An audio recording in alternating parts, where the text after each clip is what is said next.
Yesterday, you have seen how Durga used to protect all the seekers, sadhakas, and how she killed the people who have been troubling, torturing, killing the seekers of truth. Her whole advent was to protect them from all these evil forces. In those days, that was the most important work. So that's how the sadhakas came up to these modern times. And now they are seekers of truth, or they have found the truth. All these different passage has taught the sadhakas what is the use of their life. They were frantically first trying to find the truth, frantically. And they went into different difficult places. They thought by going into some lonely places they'll be able to settle their mind in peace and they'll be able to find the truth. Also, they sacrificed many things, their wealth, which was bothering them, their families, they thought, was standing in the way of their research. All this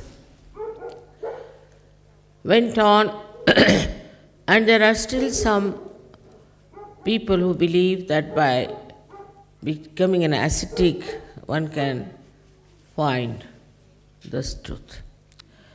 Buddha did the same, Mahavira did the same. Their life was nothing but a great tapasya. Their tapasyas are helping us today in such a way that we now have got such a blessing that our personalities as they are can receive self-realization for which people struggled and struggled in such a way that if you read that, how they were suffering, you might be really amazed how they went through all this suffering and all this tapasya just with the goal to get their self-realization.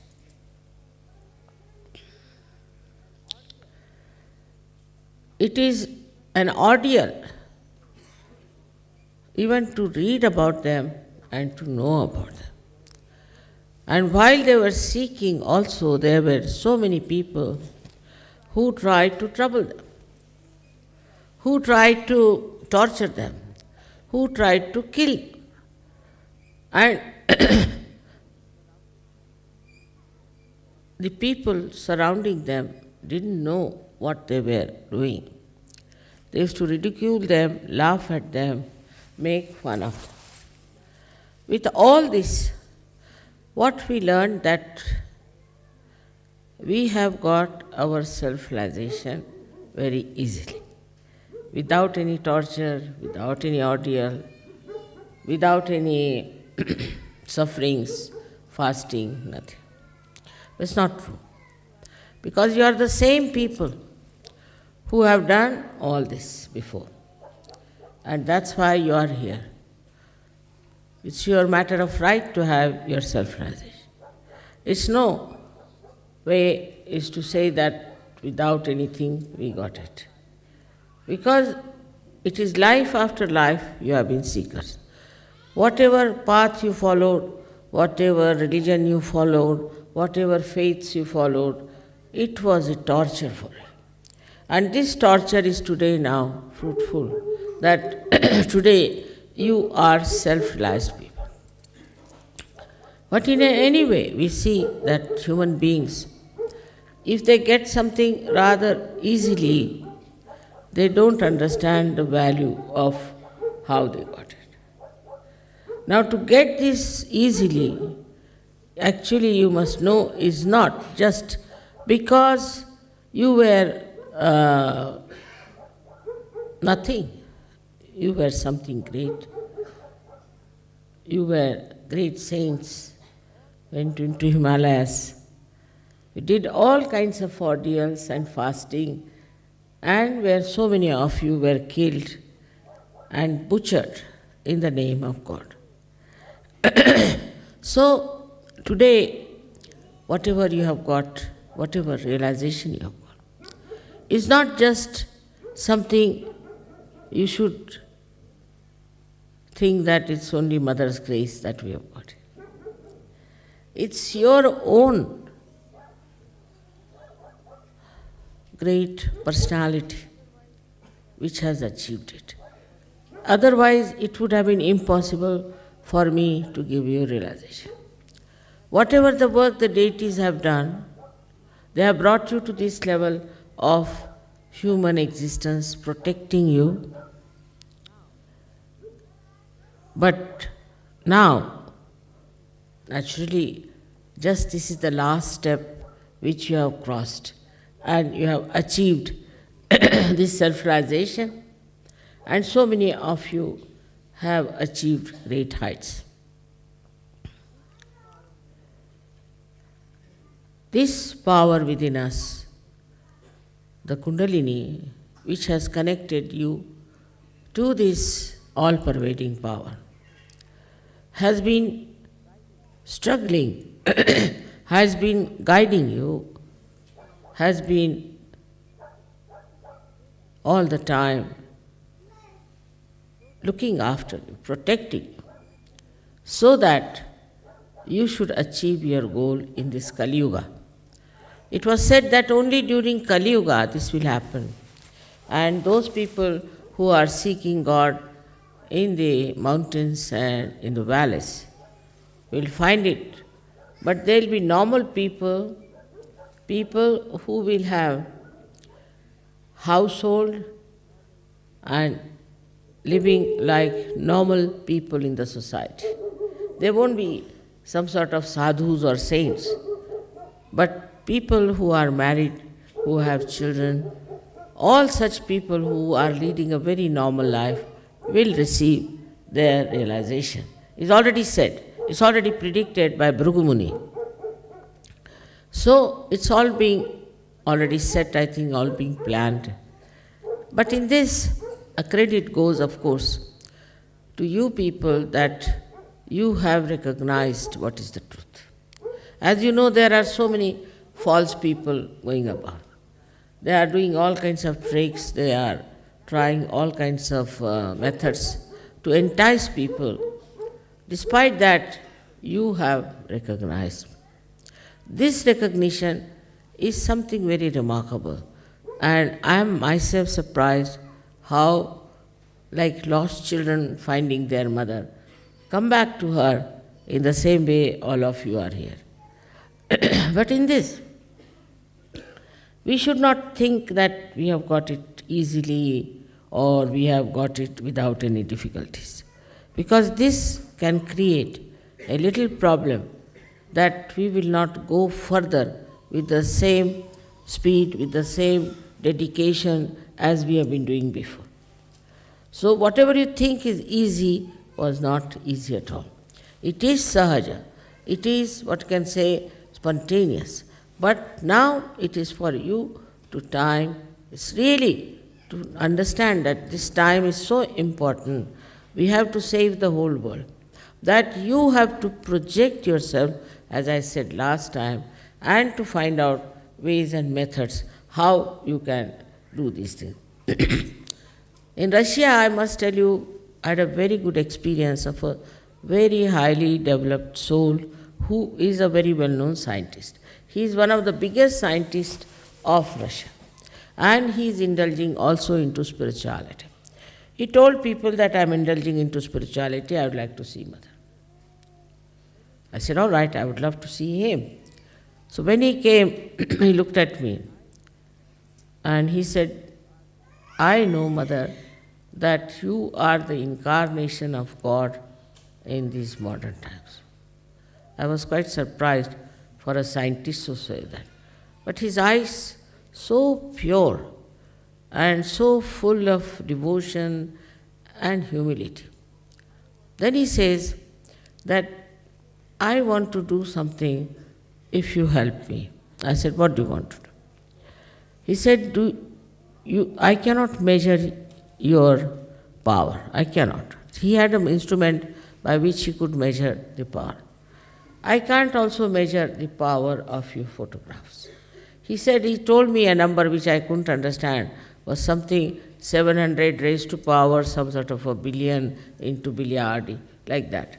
I said, now what this number is, I don't know. So he told me that this is what your photograph is. So I said, all right, now what do you want me to do? I told him, you can take this photograph if you think it is so powerful. So he took the photograph with such respect and this thing. At least 4 or 5 times he bowed to me. I said, what do you want to do about it? He said that I want to put it on a satellite. Now see the projection part. Satellite. Then what will you do? And I am going to put electromagnetic force behind it. So the power that is in this one will penetrate into things, because electromagnet can penetrate, with that these vibrations will also penetrate. So I will go onto the satellite, and from there I'll project this and I'll see the global problems. Then wherever I'll project this, the problems will be solved. I'll try to first of all make the land fertile with this one photograph of mine. Can you imagine? See his projection. I was amazed. I said, look at this man, what he has been thinking all the time. He said, this is not difficult. It's not difficult. I said, how? So he showed me with a spring, something like a spring. He put it on water which I had vibrated. And the spring started jumping.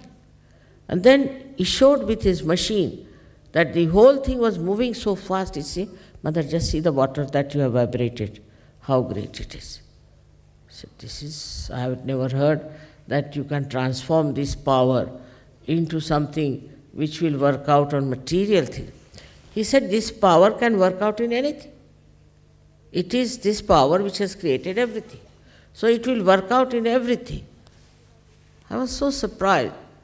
And he said, I've been just waiting to meet you, and this I'm going to start. I've got a lot of work to be done. And he told his friend, now let's go. We have a lot of work to be done. I want to do all this in the lifetime of Mother. She should see what you have to do. I was amazed from where this fellow has dropped on this thing.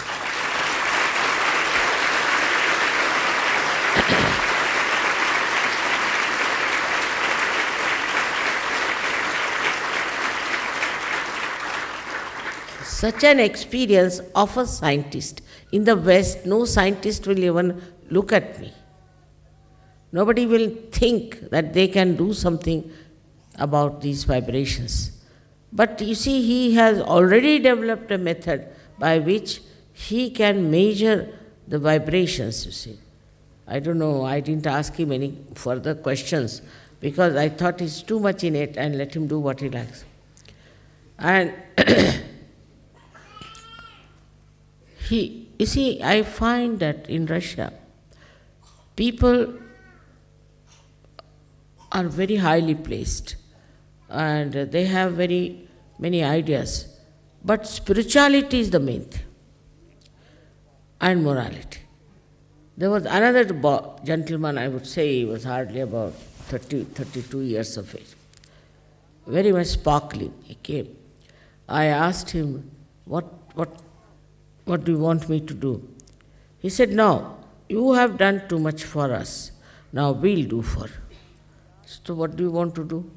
He said, I'm in charge here of spirituality. Can you imagine?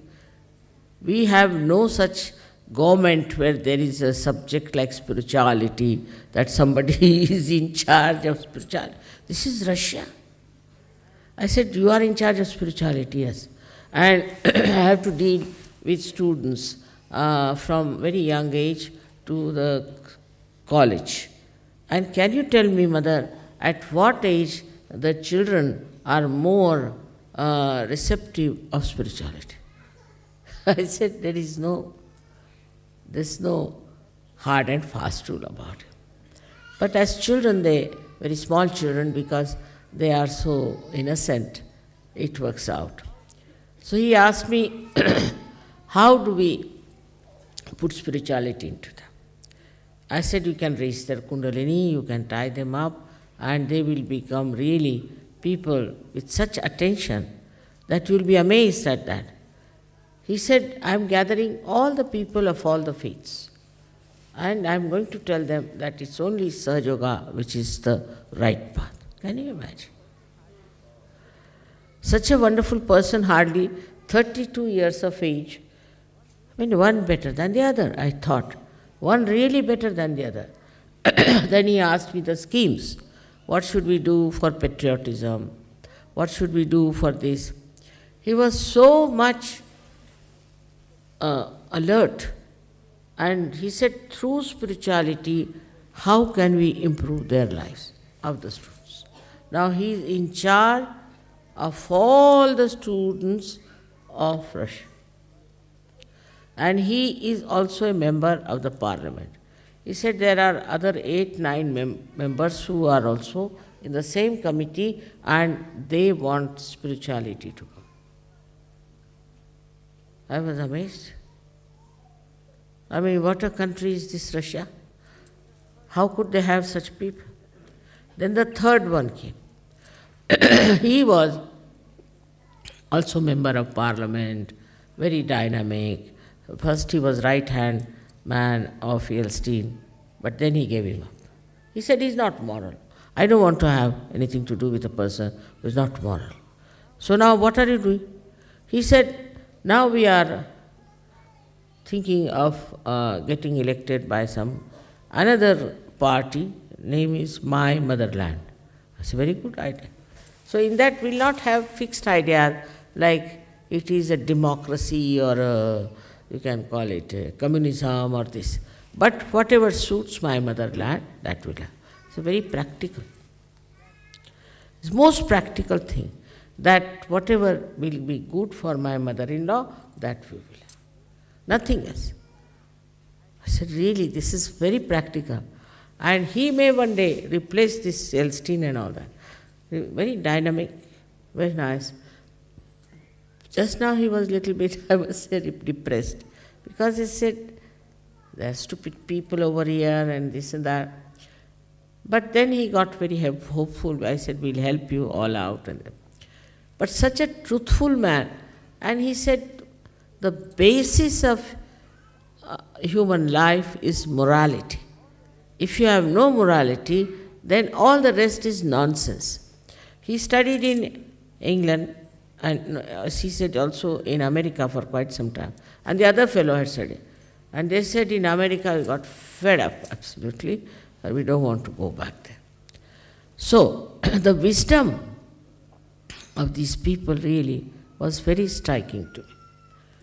Now the another third thing which I discovered is even much more deeper than this. When I went to Ukraine, I saw some very nice paintings done with a very aboriginal sort of colors. So they said, Mother, this we had before the Christians came in.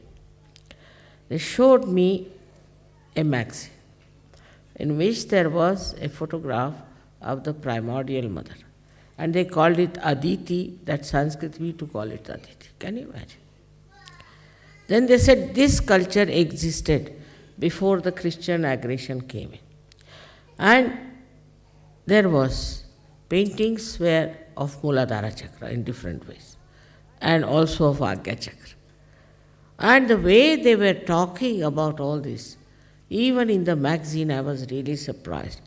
They said that all this was published, we have books on this, but because of the church, it was all said, it's all nonsense. There's nothing like that. But the best part I saw was the picture of the Aditi. And there was a Kundalini in her stomach, or lopa, and was shown going upward like that. I said, look at this culture these people had. Then they said we had relations with India. And they were Aryans and we were also Aryans, and we used to meet them. So I thought Machindranath and all these people had gone to the north of India. They might have come to this Ukraine. And they said that, the whole thing was traced to Ukraine, name came from Kuru, and all kinds of things were traced in Sanskrit. All this, I was amazed. What a culture they had. In what culture they lived. It's something, unbelievable. While in India, there are many people who don't know what is Kundalini. If you tell them Kundalini, they think Kundali means horoscope. Especially in the north, they have no idea of Kundalini. But here are the people who have really had lived in a culture for thousands of years, and they said this was before Christ 3,000 years. Can you imagine? Before Christ 3,000. And so we too had civilizations in India like Harappa and all that of that time. But they said India is the source of spirituality. That magazine, I was amazed at it and the way it was done. And the Muladhara and the Agya Chakra and all that, so well. Maybe they must have seen it. They might not have got realization. But they talked about realization and also achieving selfhood. This was so many years back. But then they said the Christian religion came and they told us it's all nonsense, have nothing to do. As they told me also in Greece that they had Athena and primordial mother and all that, but they said no mother, nothing, better stop it. So it was all cancelled. And nobody looked at it. But can you imagine that so many years back it existed in that Ukraine, such a beautiful culture of spirituality. First time I went to Ukraine, we had people there. There was a Chernobyl, that was a big explosion. And they were all, like somebody had these fingers cut out or attached to each other. Somebody had boils all over the body. Somebody's nose was turned like that, and horrible looking, like lepers they were, all of them, those who came to the program. But then this time, more than this were the people there in Ukraine, I must say, much more than that. The whole hall was full, the 3-tier was full, the passages were full, and still the people outside were standing. And they said we were the ones who suffered from this. And now look at us, we are completely cured. You won't believe, I never touched anyone. I was there only once. They came to my program and they got cured. So this sensitivity that they had, I used to wonder why these Russians and Ukrainians are so sensitive to spirituality. Then I realized that these people who have got spirituality is ancient. From ancient times, they were practicing this. And we had Machindranath, Gorakhnath, all these people. But nobody practiced Kundalini awakening to this extent that it was in every village they used to make the paintings about Muladhara, about this another Agya Chakra very clearly. And in the Agya Chakra was yin and yang of the Chinese. Can you imagine?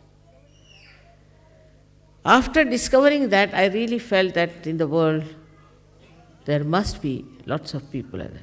Now in Colombia I have seen also, they have the same Kundalini and a Kumbha and everything. I think that's even more than that, 3,000-4,000 years back before Christ.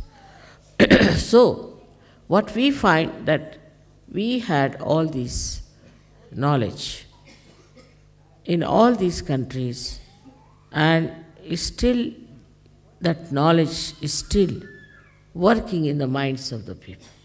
They are very introspective, and also they know a lot about what is the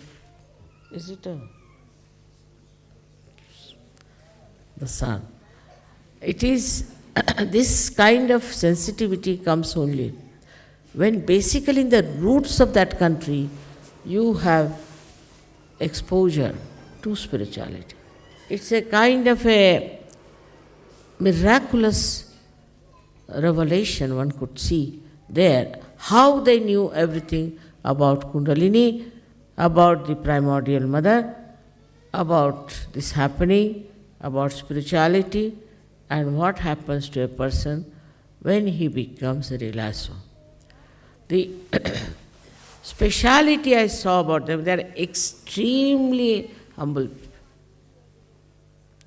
To them I don't know how they bow to me, and sometimes I just can't imagine how these people have such sense of spirituality and such peace. When they had this coup, I asked them, aren't you worried? This coup is here and I don't know what will happen to your country. Aren't you worried? He said, Mother, why should we worry? After all, we are in the kingdom of God. We are not living in Russia. We are living in the kingdom of God. So why should we worry? And meeting such nice people there, such sensitive people to spirituality. They have thrown away practically all the false gurus, all the false gurus. And for me, they showed such respect and such care. They had this conference only for men. So now why I am telling you all this, that now you all have got realization. You have now felt your spirit. And you have entered into the kingdom of God, no doubt. But now you must understand that this power that you have, what it does to you, what it creates in. The most important thing is, by this power, you become thoughtlessly aware. That is, you come in the present. To achieve the present is an impossible task.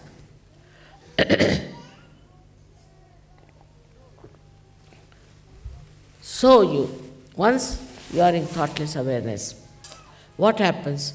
That no thoughts bombard your mind. Wherever you may be. You may be in America, you may be in any place, you are not bombarded by thoughts. So, what does that mean? Into very simple language we can say, it means that you do not reflect. You do not have a reflecting mind. Now, this is the basic problem of Saj Yogis of today, which one should try to conquer. That you do not reflect. That's the only way you can achieve your steady. For example, I've seen people, for nothing at all, they'll just start laughing. Nothing at all. They see somebody, immediately they react. This was nice, but not so. They start giving their opinion, especially in the West, about everything. Everybody seems to be very knowledgeable, and start telling what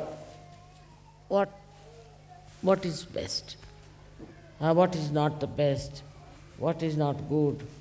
And once they start saying something like that, mind becomes reflective. If the mind is not reflective, then you are thoughtless awareness. Watch anything, just to watch, just to witness. You should not reflect. If you are using your mental power, then this power subsides. This is a very common defect with people, because I think you people are more intelligent, you think maybe, I think you are well educated, might be, I don't know, whatever you think. But this reflecting mind is a very dangerous thing for spirituality. You'll never grow. And then with the reflecting mind, you have different emotions. With something, you reflect on somebody. Now, if it's your son or daughter or something, you get identified. Identification with some is artificial. It's not in reality. But because of this mind reflects, it identifies. Now many identifications you have dropped out. For example, your bias about religion, about races, about maybe nationalities, you are dropped out. But still, I would say, the reflecting mind still acts. And this is the greatest hurdle for the progress of Sahajogis of today. I've been thinking, why is it the reflecting mind is so active in Sahajogis of today? If you could stop reflecting, immediately you establish yourself in the ocean of peace. You watch something, just watch. There's no ripple of thought in your mind. Then you become extremely creative. You become extremely dynamic. You become extremely compassionate. You have no fear. Some people think if you are compassionate, you see this man might lynch me. You have no fear. All virtues that you have to enjoy, you can only enjoy when you do not reflect. That means that you leave everything to the divine. You have not in charge. You don't see that you have to be reflecting on something. This is the greatest power you have got, is not to reflect, not to look at somebody with that kind of. I have seen this is still there, lingering. Perhaps I never told you about it. Maybe one of the reasons. I don't say that it's only your fault, but maybe mine, because I couldn't find what was exactly wrong. That is the reflection that you have about others. Now, I told you have introspection. For introspection, also it can be reflection. But that at least gives you idea as to where you are. But with that, psychologically you can become extremely depressed, you can condemn yourself. Then you may not understand yourself as a personality that you are. And you'll go on sort of losing your vibrations, losing your power. Because you are not control of yourself. So introspection also, if it brings about depression and demeaning of your personality, best is not to introspect also. Because all these mental activities I've seen create problems. But in a state where you are thoughtlessly aware, introspection comes to you automatically. You see it automatically. You understand it automatically. You do not think about it. It just comes to you. The whole picture comes to you and you are at peace with yourself. You are never in turmoil, never in trouble. Then you don't get angry, then you do not argue, then you do not discuss, but you become as if dropped into the ocean of awareness. And you don't have to worry as to solve something. when you are reflecting, then you find that this power works. Now it becomes very contradictory to say that you have to project and you don't have to reflect. Now when we reflect, we absorb. When we reflect on something, we absorb that thing. And mostly our attention goes to the defects of others. This person is no good, that is not good, this is the hair not all right, the sari is not all right, this, that, and all nonsense. So what are we doing? We are absorbing all the bad things also. Now when you start admiration of something, then what happens? That you may not get the bad things, but at least you are on a better line. But still, the admiration in thoughtless awareness is really very deep. I saw this in the eyes of this great scientist. Absolutely, he was just one with me, and his eyes were like an ocean of peace. He was just looking at me. And for quite some time. And then he came to his thoughts and he told me that this is what we can do with your photograph. So the depth in you will only come when you do not reflect. But it's very common with human beings, especially in the West. This carpet is no good, that is no good, this smell is coming, that is there. Always trying to judge others. Judge other things, which is important. What is so important? If you are sitting in the garden of heavens, what does it matter? Where you are sitting, what you are doing.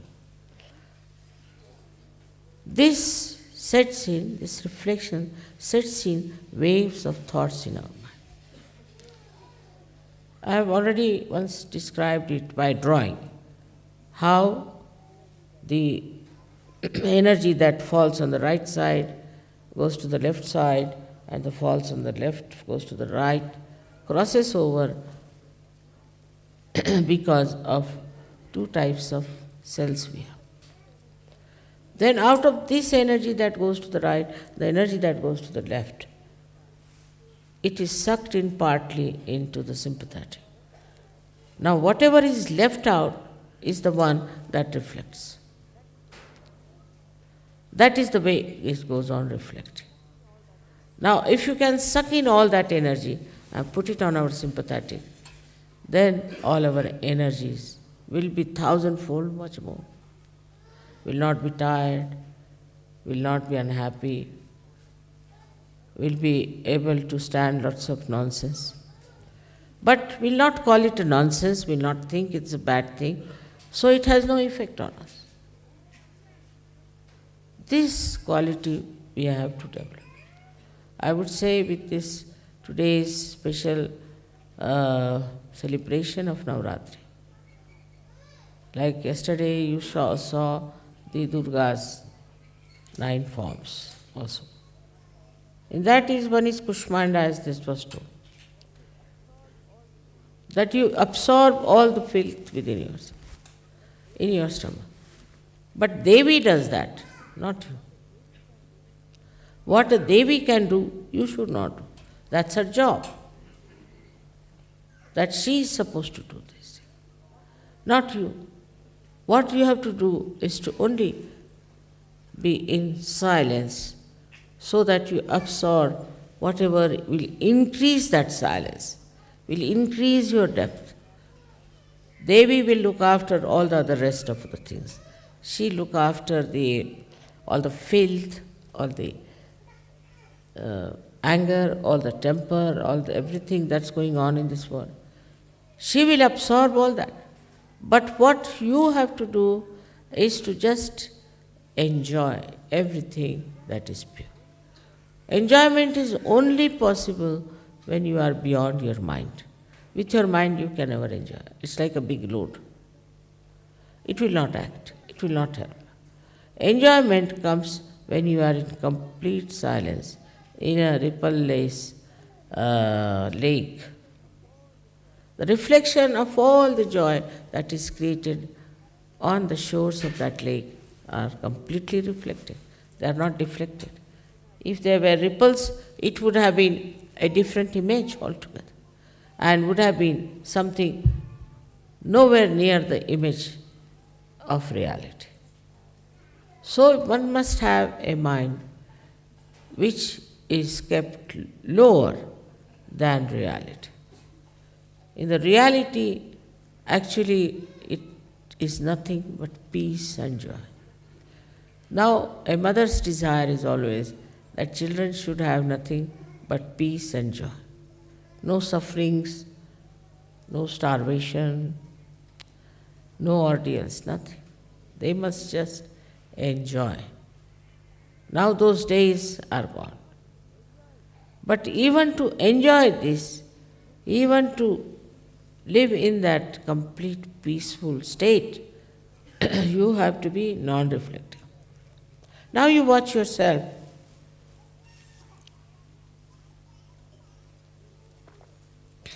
You will be amazed how much reflecting we are. When Devi is doing all the job for you, when Parama Chaitanya, I don't know how many things it is doing, is trying to fill up the whole atmosphere with its activity. What is your activity should be to stop your mental activity.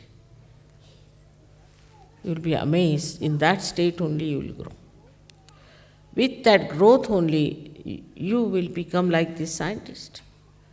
How the contradiction now is that when you have your depth, you can project your depth, not your mind. Sometimes when I say project, people think it's the projection of the mind. No. You have to project that depth, that reality that is within you. For that, you don't have to think, you don't have to plan. It will just work. But you be the instrument for that projection. It's nothing subtle. It is very simple to understand. Like I am talking on this instrument, all right? Now, if this instrument is absolutely all right, there's no problem in it, it will be peaceful. But if this is full of ideas and thoughts like our brain is, whatever I am saying will not be the same that will be broadcasted.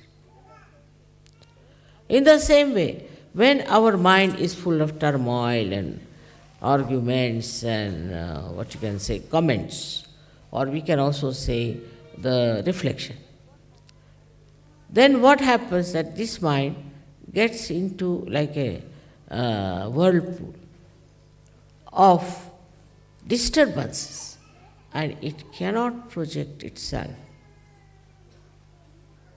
fully because it is disturbed. It is not a normal thing. So now you'll understand there's no contradiction. You can only project yourself when you are absolutely peaceful. And this is what we have to learn.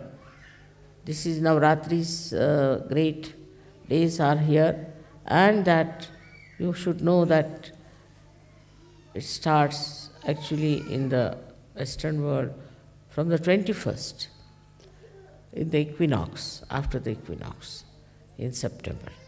There are two Navratris we have, see.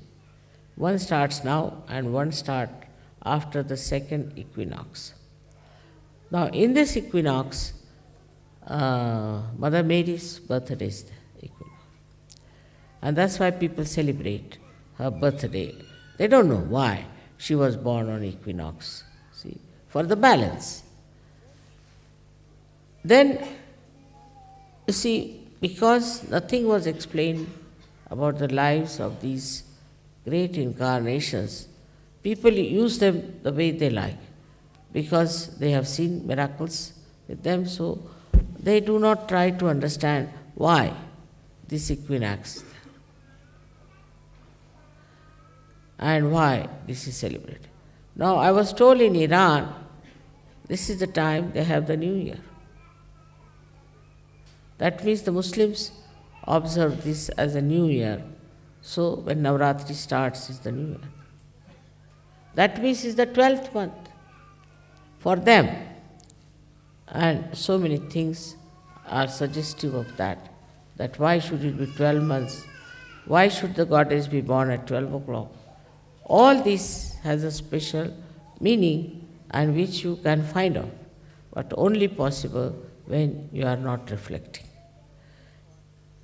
This is what is the state in which you are really in connection with the all-pervading power. Otherwise, you are not there. You are not one with that state. To be one with that state, you have to be absolutely silent within yourself. For the goddess, she is silent. There's a fight on, she's silent. Because she's so confident. She knows about her powers. She knows Mahishasur or any Sur cannot trouble her, cannot touch her. She knows what are their powers are, and she knows all her powers. So she doesn't have to be disturbed by anything. She's not disturbed. Because she's really the personification of this peace state, where she's so powerful. She doesn't have to know about her powers, she doesn't have to ask the powers to exert. They just work automatically. This is the state in which you will be amazed, so many things happen unknowingly, without your doing anything. And that is what we call as coincidences. But actually it's not coincidence. It is the state in which we are in a thoughtless awareness, and then the Parama Chaitanya is related to us. Absolutely related. We are there. And that works out everything for us. So in Sahaja Yoga, this time, as you know about the goddess, what she has done, so much work for years together. Now you all have become realized souls. And you must understand that complete confidence in yourself, complete understanding about yourself, never to have any fear, never to have any thoughts which can bombard your mind. At that state, you are the most powerful person. I hope for this Navratri, you will realize what work the goddess has done for you, how much she's worked hard, how much she's fought, she's been fighting with these horrible devils and rakshasas. And sometimes I feel now these devils are within us. They are not outside. And that comes to us because we reflect too much on them.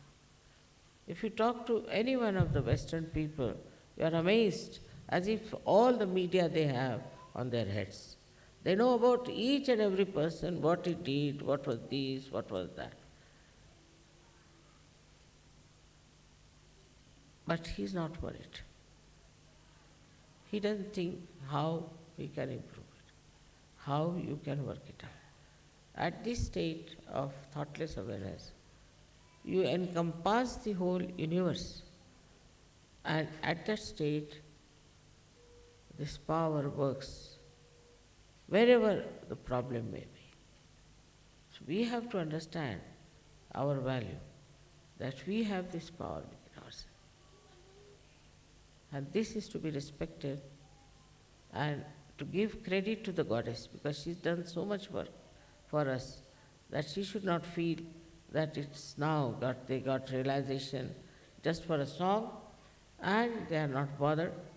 They don't know how to develop it. She will not be in any way hurt, but her work, what she has done, we have to see, we have to understand, we have to have a feeling that somehow, as we now have got enlightenment, we should try to be people as complete instruments of that power. That's only possible when you don't have your own ideas, your own interference. Complete instrument, just like as I said, this instrument has to be perfectly all right, otherwise it cannot work. Thank you very much. May God bless you.